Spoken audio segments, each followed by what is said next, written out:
Durante mucho tiempo pensé que los niños que explotaban por cosas pequeñas simplemente estaban mal acostumbrados, que era un tema de límites porque los padres cedían demasiado o que el niño había aprendido que con llorar conseguía lo que quería. Y esa idea, que suena tan razonable, fue lo que más me alejó de entender qué estaba pasando en realidad. Porque cuando empecé a estudiar cómo funciona realmente el cerebro infantil, me di cuenta de que había estado mirando el problema al revés.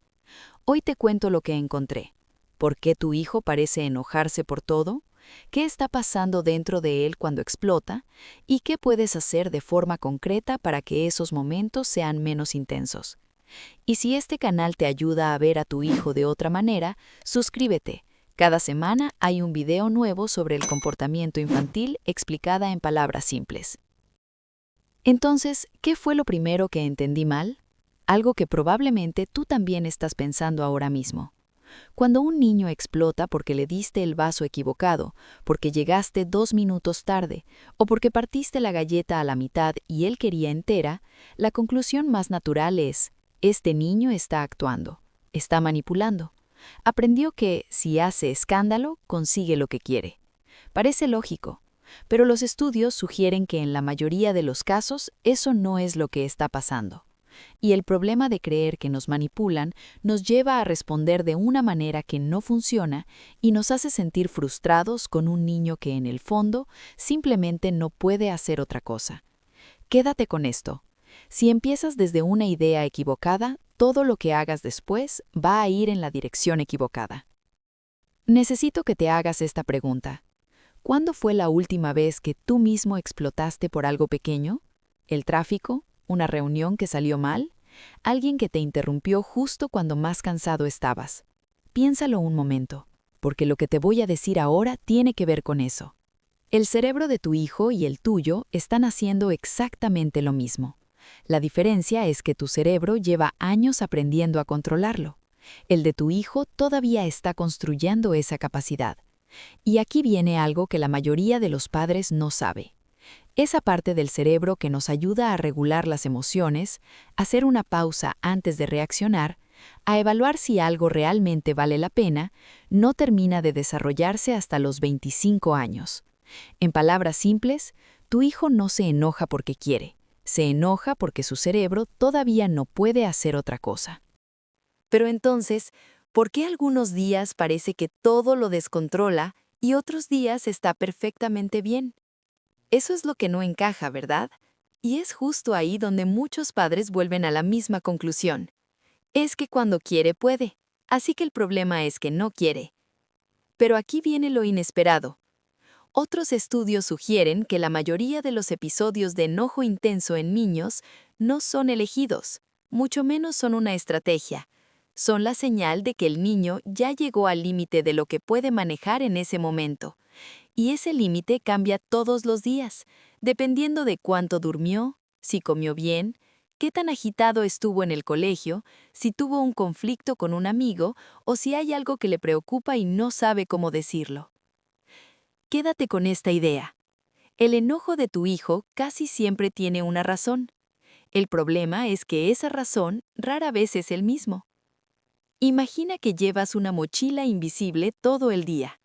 Cada frustración pequeña que tu hijo vivió, cada no que escuchó, cada momento en que se sintió incomprendido, apurado o ignorado, todo eso va metiendo piedras en esa mochila, silenciosamente.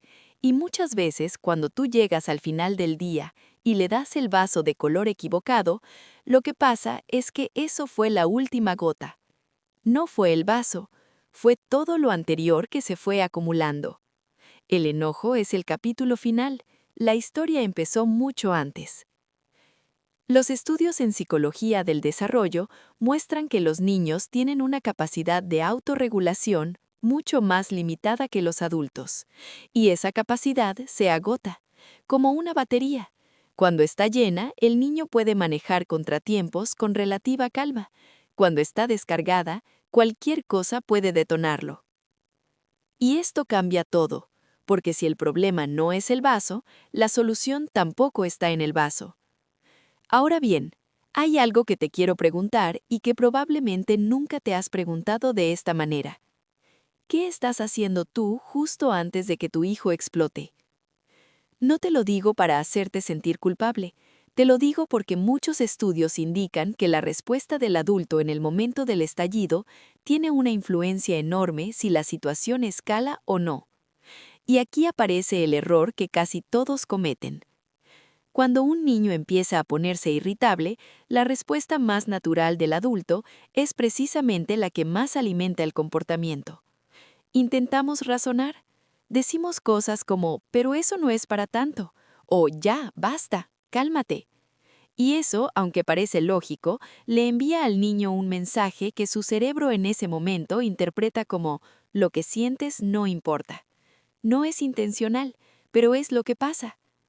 En palabras simples, cuando un niño está desbordado emocionalmente, el razonamiento no llega.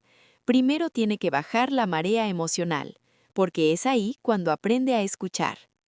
Y aquí entra algo que la psicología infantil llama corregulación. Significa que los niños aprenden a calmarse observando y sintiendo cómo los adultos cercanos a ellos se calman. No aprenden a regular sus emociones porque les explicamos cómo hacerlo. Las aprenden porque nosotros se las mostramos, en el momento justo, con nuestra propia calma. Es como si tú fueras el termostato de la habitación.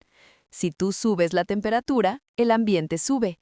Si tú bajas la temperatura, el ambiente empieza a ceder. Tu estado emocional en el momento del estallido de tu hijo es la variable más importante en muchos casos. Esto no significa que tengas que ser perfecto.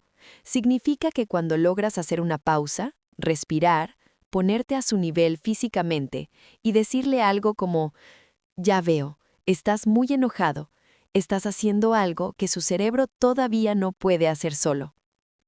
Pero lo importante aún no ha aparecido, porque hay una pregunta que quedó flotando desde el principio de este video. ¿Por qué algunos niños parecen enojarse más que otros? ¿Por qué hay niños que se descontrolan con una frecuencia que ya empieza a preocupar a sus padres, mientras que otros parecen más estables? La respuesta tiene dos partes, y la primera va a sonar simple, pero no lo es. La primera parte tiene que ver con el temperamento. La evidencia sugiere que algunos niños nacen con un sistema nervioso más reactivo que otros. Esto no es algo que hayan elegido, ni algo que estés haciendo mal como padre o madre. Es simplemente cómo están hechos. Sienten las cosas con más intensidad. Los cambios los afectan más. La incertidumbre los desestabiliza más rápido. No es un defecto, es una forma distinta de experimentar el mundo. Y quédate con esta idea. Un niño con un temperamento más sensible no necesita menos límites, necesita los mismos límites, pero con más conexión emocional alrededor de ellos. La segunda parte tiene que ver con algo que sí puedes influir directamente. Y aquí es donde este video da un giro que no esperabas.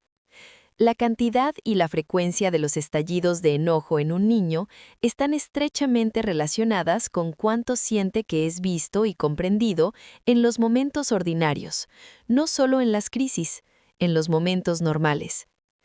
Muchos estudios muestran que los niños que tienen espacios diarios para hablar de lo que sienten, donde son escuchados sin recibir soluciones inmediatas y donde equivocarse no implica rechazo sino acompañamiento, tienden a reducir con el tiempo la intensidad y frecuencia de sus estallidos.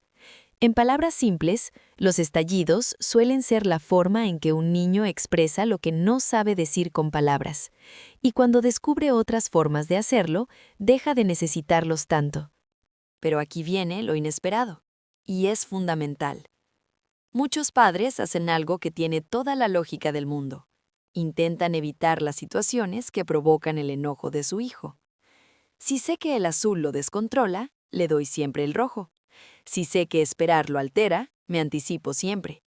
Si sé que el ruido lo satura, evito los lugares ruidosos. Y aunque esto puede ayudar a corto plazo, a largo plazo la evidencia sugiere que estamos privando al niño de algo que necesita para crecer, la oportunidad de practicar. Porque la regulación emocional no se desarrolla evitando el malestar, se desarrolla atravesándolo, con un adulto al lado que lo acompaña y le muestra que es posible calmarse. No se trata de exponerlo sin sentido.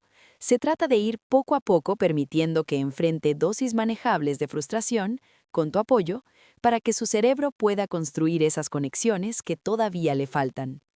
Entonces, ¿qué pasa en el momento exacto del estallido? ¿Qué haces? Primero, y esto es lo más difícil, regula lo tuyo antes de intentar regular lo de él. Respira. No tienes que tener la respuesta perfecta, solo tienes que evitar echar leña al fuego. Segundo, acércate físicamente. Ponerse a su altura, en silencio, si es necesario al principio, le envía una señal de seguridad que su sistema nervioso puede recibir incluso cuando está desbordado. Tercero, nombra lo que ves, no lo que crees que deberías sentir. Lo que ves. Estás muy enojado ahora mismo. Esto te frustró muchísimo. Sin juicio, sin solución todavía, solo reconocimiento. Y cuarto, espera. No le exijas que se calme de inmediato. Eso es pedirle al cerebro que haga algo que todavía no puede. Dale tiempo. La mayoría de los estallidos bajan solos si el adulto no los alimenta. Esto suele funcionar mejor cuando se hace de manera consistente, no perfecta. No tienes que hacerlo bien cada vez, solo la mayoría de las veces. Y aquí quiero cerrar con algo que conecta todo lo que vimos hoy y que me lleva de vuelta al punto de partida. Yo empecé creyendo que el problema era de límites, que si el niño explotaba era porque alguien había cedido demasiado, porque lo habían malcriado, porque había aprendido a usar el llanto como herramienta. Y resulta que el verdadero problema era mucho más simple y al mismo tiempo mucho más profundo. Nadie le había enseñado al niño cómo manejar lo que sentía. No porque los padres fueran malos padres, sino porque nadie les había dicho que eso también se aprende, y que se aprende con tiempo, con acompañamiento y con un adulto que no le tenga miedo a sus emociones. Tu hijo no está siendo difícil, está haciendo exactamente lo que su cerebro le permite ser en este momento, y lo que necesita de ti no es que elimines su enojo, es que estés ahí mientras lo aprende a manejar. Eso, con el tiempo, cambia todo. Todo lo que vimos hoy son orientaciones generales basadas en la evidencia en psicología infantil. Cada niño es diferente. Si el enojo de tu hijo es muy intenso o si sientes que nada funciona, consulta con un profesional. No es señal de que fallaste, es señal de que eres un padre o una madre responsable que se preocupa por su hijo. Si este video te ayudó a ver a tu hijo de una manera diferente, me gustaría que lo comentes abajo. Leo todos los mensajes y muchas veces esas historias reales son el punto de partida para el próximo video. Y si quieres seguir aprendiendo sobre comportamiento infantil explicada de forma simple, el canal es tuyo. Recuerda, tu hijo no necesita que apague su enojo, necesita que te quedes cuando aparece.